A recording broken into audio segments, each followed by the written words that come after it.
following the result of Australia's postal vote this week, showing 61% were in favour of same marriage. The country's Prime Minister, Malcolm Turnbull, vowed it would be legal by Christmas. Australia is a long way away, as I realised during several journeys to Sydney and back, but the issue of same marriage is right among us, and it continues to be one of the most crucial issues facing the main churches.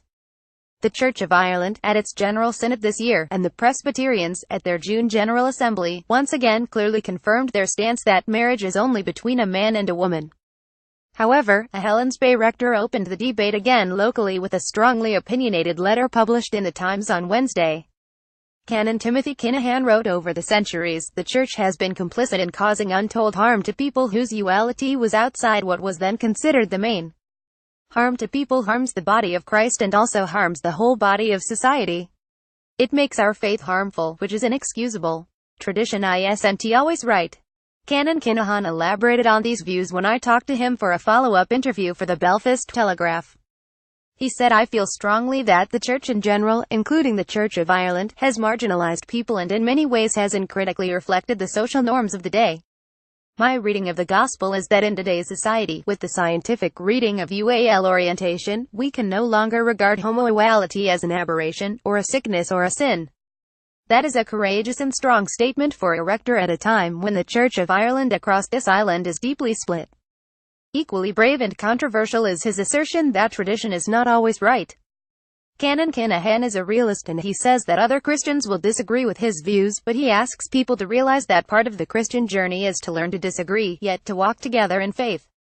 Such views will indeed be strongly refuted by a large number of other Church of Ireland clergy and laity, but Canon Ian Ellis, the respected former editor of the Church of Ireland Gazette, managed to strike a balance that should be an example for other churches.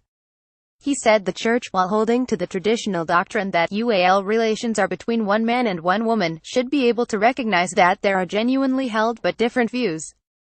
People in the Church should never seek to hurt or harm one another or anyone else. This is an admirably balanced approach, and so too is the excellent booklet published recently by the Methodist Church on the subject of human duality. Its tone is summarized by its title, Developing Good Conversation on Difficult Questions.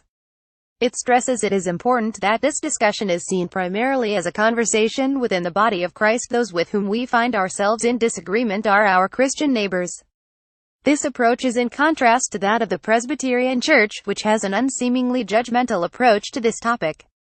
I listened closely to the debate on this at the General Assembly in June this year, and while there were sensitive contributions on both sides, there were harsh remarks from some people who should have known better. To be fair, the Conservatives have every right to their views, but they need to express these in a way that shows the utmost sympathy for church members and many others who are struggling silently, and often with great loneliness and pain, to deal with their duality. Canon Kinahan put the point well when he said Jesus treated people as equal in the eyes of the law. There is also an important principle involved, whereby we should ask ourselves how we would like to be treated if we were gay. There is a need for people on both sides, in and out of the churches, to show more human concern for each other in this difficult debate. Belfast Telegraph.